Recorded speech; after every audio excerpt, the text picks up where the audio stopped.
Hello everybody! Wow, it's been so long since I've uploaded. It's good to see you guys. I wish I could see you, but I see me right now, so hi me. Here's my eyes. I don't have my glasses because they broke. And I'm sorry for not uploading. I always say that. I feel like a fucking idiot though. But there's also my other channel, Glass Bros Zero. I've been working on with my friend Seth. He's so cool. But today I'm going to be reading you guys a creepypasta. I've told a story about it, like what it was about, but I never really read it.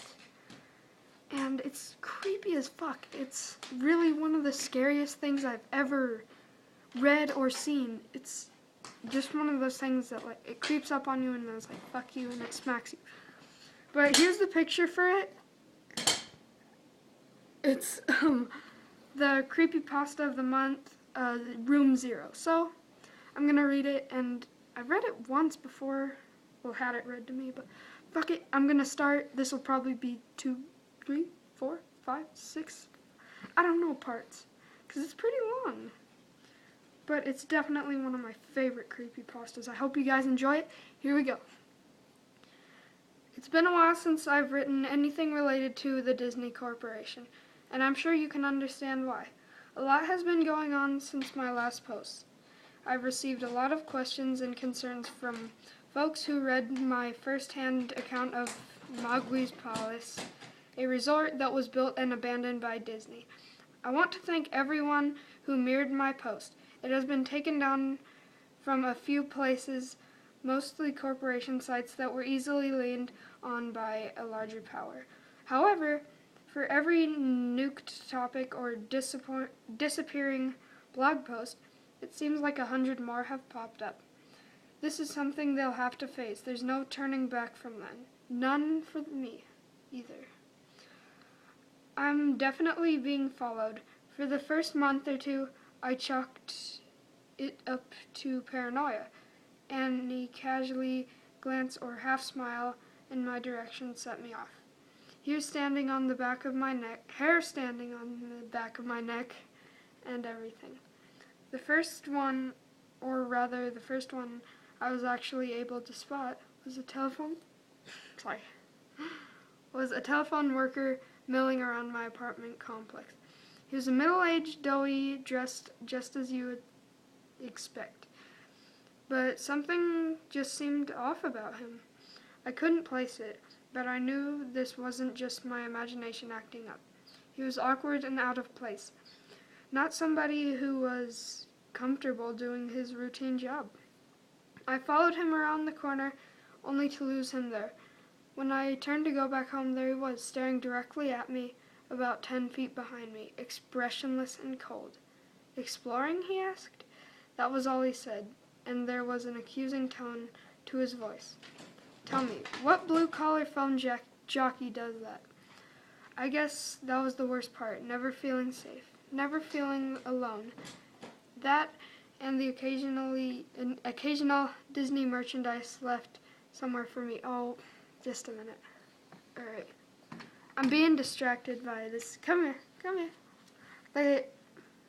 Look at him. He's distracting me. But he's my best buddy. You're my best buddy. You can sit with me. Come on, just a minute. I'm sorry. But if you're wondering what I'm reading this from, I'm reading this from my iPad. It's a school iPad. But it's fucking awesome. They're like, here, you guys, students have them. Okay. And get the fuck down. Okay. Where was I? Okay. Little rubber, okay. I guess that was the worst part. Never feeling safe, never feeling alone. That and the occasional Disney merchandise left somewhere for me to find. Little rubber Mickeys in the mailbox, a Disney Adventures magazine on my bookshelf. They hide little Mickeys everywhere. 3 circles, 1 big, 2 small, and the silhouette of a famous Mickey Mouse head, or famous mouse's head. I've started keeping a running list of Mickeys I've found. Coffee cup rings on my table, 1 big, 2 small. Colored glass bottles left on the doorstep, viewed from all top down, all red. Graffiti on my wall on my way to work. A huge Earth, small moon, or small sun and moon in proper locations. They're everywhere. People have emailed me about it. If you repost anything I have to say, you're going to start finding those son of a bitch outlines. I guarantee it. The best one by far, one that actually made me laugh because of the horror of it all, was a drawing in chalk next to my car. I was taken aback at first, walking through the parking garage, keeping an eye out for people following me. The outline seemed a perfect match for, well, a murder victim. You're probably familiar with if you read my past post. Written in yellow paint, I'm sure, was a single word: retract. The only thing that has come out of all this, I know I'm not the only one who's seen something they shouldn't have. Okay, so where was I? Shouldn't have. So I'm gonna keep reading. Just a quick break, really quick. I need to go grab my water because I'm reading and shit. So right now you can fire up your dildos or whatever you want. Just give me 1 minute. Just a quick break, okay?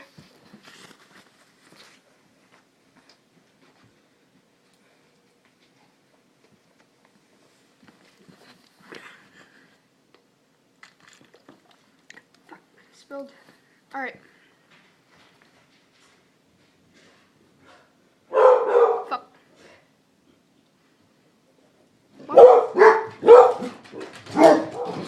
Okay, now they're running in the backyard. Okay, what the fuck?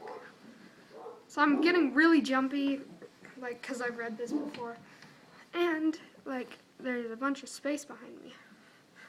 So that scares me. I'm not going to give their names because, well, if I have to tell you why, you haven't been paying attention. Researcher goes to Disney parks whenever he can. All throughout the year, he's not going to have fun, enjoy the rides, etc.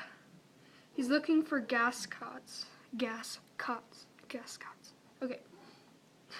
There's been a long tradition, apparently, of people reporting strange patrons throughout the park. Silent, motionless, staring patrons of every age, shape, and size. Men and women, adults, children, and teens. All wearing Disney-themed gas masks. Way back when, Disney would get a ton of complaints about oddly dressed folks following others around the park. Folks who would then emerge into crowds and disappear. Later on, the gas masks caused folks to draw other conclusions, and reports of possible terrorists or bombers started flowing. All of those reports most likely went straight into the trash can. I know I can't find any sign of any such occasion reported on by the media, although you should be aware of the fact Disney can pretty much control its press like no other. Researcher goes to the park, talks to a few people, and tries not to draw attention to himself. He'll just ask 3 or 4 families if they've seen his friend who's wearing a funny mask. He has yet to see a gascot for himself, though on one occasion a child pointed him toward Frontier Town. As he raced through the crowd, he heard a single voice cry out, "Mommy, I want a Goofy air mask too." A fellow I'll call lifeguard wearing a Disney water park worked in a Disney water park from 2001 through 2003.